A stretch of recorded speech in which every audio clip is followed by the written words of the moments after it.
Hey, thanks, Alyssa. I have done a lot of presentations over the years, but it's the first time that I've been preceded by squats. That is my very first experience with that. So is that what we do, Alyssa? We do this when we, yeah, I've been preceded by squats. I want to just say, wow, I had a chance to sit through all the presentations and bounce back and forth and see some of the question and answer periods. And I was just totally impressed with the hard work that all of the young people from all of the places have done to make this Rise Challenge work this year. It's super impressive, and it's great from the Earth Force side because we exist to engage young people in thinking about and trying to improve their communities through civic action. And so to see young people actually doing it, especially in a crazy year like this, when most of us have been locked in small rooms a lot, is just fantastic. It's super amazing, and I really credit all of you with the hard work. Before I go into talking, there is something I want to do, which is Alyssa said thank you to a bunch of people. I want to reiterate my thanks to everyone you've heard about, from the folks from FEMA and AI and ASFPM Foundation and et cetera, et cetera. There are a couple of folks that I want to call out in particular that have been fantastic. The first is all of the educators, or as someone called it, adult mentors that have worked with you. Thank you for all of your work. So amazing. I think the work that you do with young people, and those of you that are students or mentors, you guys know as well that most of the time educators don't teach in this way. They don't just say, hey, go find a problem in your community and let's see what you could figure out to do about it. Most of the time it's doing worksheets and other work like that, and it's just a lot harder to teach in this way. And so thank you so much for the adults that participated in this and made this happen. So those of you that are in the same buildings or the same rooms, or some have some chance of seeing these people, please thank them for us, because it's the backbone of everything that happens around here. Another person that I want to call out that didn't get any due on this, and is one of the judges actually, is Christine Meisner, who used to be at FEMA. If you were ever went through the judging process, she said, oh, I used to be at FEMA, and did not mention that it was her foresight that found a way for the Rise Challenge to get to Region 5 of FEMA and Illinois. So Christine, I was just calling you out and saying thank you for helping us bring the Rise Challenge to Illinois and to Region 5. And so I think that's a special thank you, because she was there with us early on, like a year and a half ago, as we were just talking about how to spread this. And then the one other group that I want to thank, especially that has not been mentioned, is a group called Resilience Action Partners, who is kind of this secret group that you don't ever really see, and they never announce themselves as such. But I see Sarah Halley has put Resilience Action Partners on her name, and I've seen a couple of other of the Resilience Action Partners staff folks kicking around in the meeting today, and so I want to thank them. They've been a great partner for us as we've developed the Rise Challenge, as we've taken the Rise Challenge away from just a place that we were doing it first to now it's going to start to become national. They have been a super part of that, and they're kind of this, I won't say they're a secret group, but they work hand in hand with FEMA, and they don't get a lot of attention for the work that they do around this project. And so I want to say thank you. So all of that aside, I just want to say that I've been super impressed, as I said, with the presentations here. And there are a couple of things that I want to say to all of the young people, and really all the people that are involved here. As someone was talking to the students in the judging room, one of the times I bounced in and out, someone was like, oh, thank you so much. I know it's been a crazy year, and and you guys have been working in COVID and so on and so forth. And I was thinking to myself, why did we put these young people through this? What is the inspiration that led to all of this? And to be completely honest with you, our inspiration is young people, right? And the stuff that we got to see today is fantastic. There's a long history of young people, and I want to tell you a couple of quick stories about young people that have done work like this that have led us to working with you guys and working with the Rise Challenge. The first one, and if you've ever listened to me speak, but I apologize because you're going to hear this story again.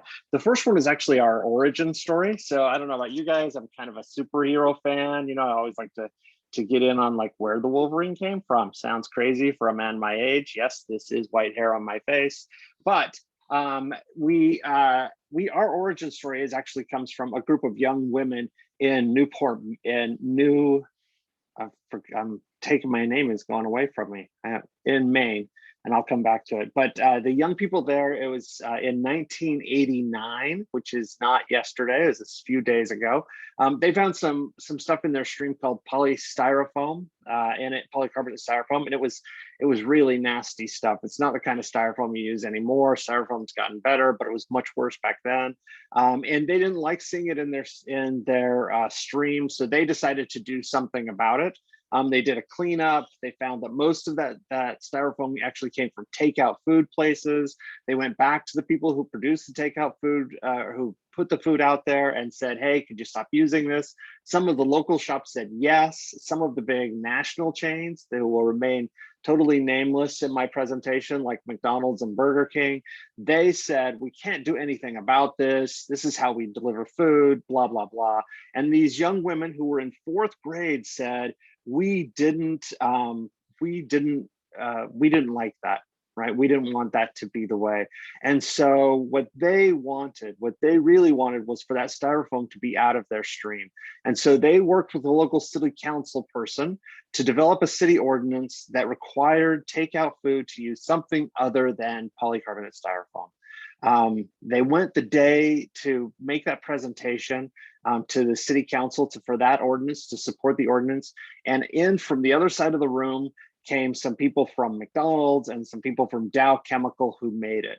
And so you had this fantastic debate in this little city council meeting where these 4th grade girls were debating a chemist from Dow Chemistry and arguing over the relative benefits of styrofoam in food packaging. Long story short, the girls got the ordinance passed.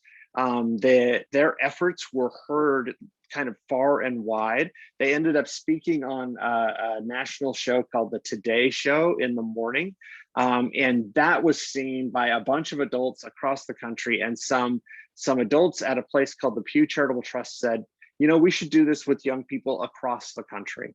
And they founded Earth Force in order to make sure that that experience is available to young people across the country. So why did we put you all through this in a COVID year, and why do we ask you to do this? Because we were inspired by some 4th grade kids who said that this is the kind of thing that young people could do. The young woman who was kind of the leader of that group, her name was Anna Brown, is now on our board of directors. You know, and every time we see or hear from Anna says we have to stick to the plan. And the plan is to get young people involved in civic change in their communities. Fast forward 25 odd years, and we've partnered with this great organization that you guys know called FEMA. And we're looking at natural disasters and natural hazards in communities. And the program started 4 years ago with just, you know, kind of us scratching on a piece of paper with some other folks saying, could this be possible? What could young people do? And in the first year, we worked in some mountain towns in northern Colorado. We had this group of young people in Estes Park who were particularly worried about forest fires in their community. And they decided that they wanted to educate their community about the impact of forest fires, and also to try and get them to adopt this approach to forest maintenance called FireWise. And what FireWise does is it moves brush and fuel and such away from buildings, so to decrease the risk of fire actually burning down the town. So that was their first year project. It was fantastic. They came and made a presentation. We were all super impressed. The ASFPM Foundation invited them to their national conference. Come around to the second time around that we did the Rise Challenge, and those young people said, yeah, that was a great project, and we really liked doing it, but it wasn't enough. We want to do more to do public education and reach a broader audience in our community. And they partnered with the fire department. They made some promotional materials they were going to present at these mountain music festivals that they have in the mountains of Colorado. And then COVID-19 happened, right? And all of their projects were, all their ideas were kind of put asunder. And they were able to put some stuff out on Facebook and do some public education that way. But they were kind of stopped. And then come this year, and these same young people had decided that this issue was something that they still cared about, but they didn't believe that public education was enough anymore. And so now they're working with the city of Estes Park to work on landscaping ordinances that guide how the city itself can determine whether or not your landscape is in accordance with the plans of the city. And they're working with the city to change that ordinance. That's a long way to go for me to say, this has really been exciting to see what you all have started. I'm excited to see what will happen this year with these projects. And I'm excited to see where this goes in the future. Some of you will decide to continue doing this and continue working on these issues. And I'm just thrilled and excited to see where it goes next. Because at Earth Force, we think you're the young people are the future, right? You hear that a lot. Young people are the future. Well, we believe that. We also believe that you're the now, right? And that you can make the changes that are necessary to save our, well, not save, to protect the natural resources in our homes and so on and so forth from the natural disasters and hazards that are out there. So my final thing is to thank you to the young people. You know, my daughter, who's in college now, is always like, why do you work at a nonprofit? And I'm like, if you saw what I saw from the young people across the United States, you would work at a nonprofit as well. So thank you. Thank you to everybody who makes this possible, from the young people to the people at FEMA and everybody in between. Thank you for joining us in this crazy activity. Yay, thank you so much, Vince. What inspirational and uplifting stories. Thanks for all the thanks. And again, thank you to everyone. I'm gonna pass it over to Abby again. And I think it's time for our awards presentation. All right, so hopefully you all can see the award ceremony slide on your screen. I would ask that you throw your Zoom into speaker view if that's possible, so that you can see both the awards screen and whoever is speaking right now.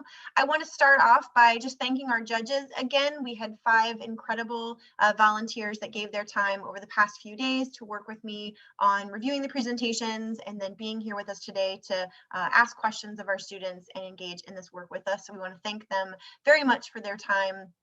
All of the partners on this project, again, thank you so much for bringing this to Illinois and entrusting the Environmental Education Association of Illinois with this incredible work and this amazing project. We hope we can continue to grow the reach and the impact of these student-led action projects for years to come. I also want to just take a moment to really acknowledge all 5 of these student groups and to make sure that the educators know how proud they should be of their students for the work they have done today, for sticking with these projects, for engaging in this even in the midst of an incredibly hard year, and then for giving their time and talents and intelligence in these projects today. You should all really be so proud of the work that you have done and the impact that these projects will have on your schools and your community. With that being said, it is time to celebrate and lift up our student groups. So hopefully we can get a little celebratory vibe going on. Okay, hold on just a second. Oh shoot. Okay. All right. Alyssa, I actually have to stop sharing for just a second. We are having a technical difficulty. I apologize, everyone. All right. We'll just dance it out. Yes, please dance it out. Judges, please make sure to share your highlights for the students in the chat box for me. We will be copying that chat box and sharing it out with all of our schools. All right, technical issues are over. Okay, let's move into the awards ceremony. Our Our 5th place winner, so coming in 5th of the finalists, is Cumberland High School Period 2 Biology with their Stock Up project. Educator Tiffany Gibson, again, you should be very proud of these students and the work that they did. They do win a cash award to help support this project and to move it forward with their school. If a student from Cumberland High School's Period 2 would like to step up and unmute yourself and accept the award, that would be fantastic. Woo! Congratulations! Great job. Thank you. Oh, Honored to have this award. Woohoo! Wonderful. Thank you so much, Cumberland High School. Woo! Period 2 Biology. Our 4th place winner in the Rise Challenge Illinois is Cumberland High School's Period 3 Biology class with their Absorb It project for their school. Again, educator Tiffany Gibson, you should be very proud of your students and the project they put together. The award amount is $400 for this class to help continue their work in this project. Thank you very much. Woo! Yay! Good job. Yay! All right, moving on to our 3rd place winner of the Rise Challenge Illinois. We have Shiloh High School and their Rain Garden. Educator Pam Evans, you should be very, very proud of the work that your students put in on this project. Their award amount is $600 to contribute to this project for their school. ooh, nice. Do we have students from Shiloh High School that can celebrate with us? Yes. Yes. Thank you. Good job, y'all. Nice. Woo! Nice job. All right, and coming in 2nd place for Rise Challenge Illinois this year, we have Urbana High School with their project for Solidarity Gardens. Educator Fiona Monroe, again, you should be so proud of the students that took on this project this year, and the award amount is $800 to help support the garden and the shed that they are hoping to build for the garden. Congratulations, Theo and Banan. Thank you so much. We really appreciate it. Yay! Good job, y'all. And finally, our 1st place winner. Congratulations to St. Francis de Sales High School for your project on flooding on the east side of Chicago. Educator Jane Healy, you should be extremely proud of your students for the work they have done, the research, and all of the community engagement that they put into this project. The award amount of $1,000 will be coming to your school to support their project and their efforts in their community. Awesome. Great job, y'all. Do we have Fantastic. a student from St. Francis that can accept? Anna, Alyssa. I don't know if they're there. St. Francis, are you there? Oh, they're all muted. I see them like, Fantastic job, y'all. Good job. Wonderful. All right. Well, Oh, thank okay, here we go. Sorry. Okay, here we go. So much for giving us. Yeah. Woo! We were so excited. We thought we were live on sound. Sorry. Alyssa, you take your mask off for 1 second and say what you said. Oh, I said thank you for giving us the opportunity to even be a part of this. And yeah, it's very, very cool. Yeah, it's so cool. Yay! We're so excited about this. Yay! It was a lot of hard work. They did a great job. Yay! They did Yeah, do a woohoo. fantastic job. Again, congratulations to all of our student groups and educators this year for participating in the 1st year of Rise Challenge Illinois. We hope you will join us again in future years and compete again with your students or future students in additional projects to impact your community. And we will be following up with all of the educators on implementation steps, the prize money, and a fantastic banner you will get for your students to enjoy in their classroom to inspire future years of potential Rise Challenge competitors. So thank you all so much again to all of the volunteers and participants that gave of their time today. We really appreciate all of your support, and we look forward to working with all of you again in the future. Thank you so much, everybody. Thanks for being here. Have a great rest of your day. Yay! Thanks, everyone. Thank you so much for the opportunity. Thank you. Thank you, and congratulations. Yay. Yay. Anybody else sad? I'm already sad.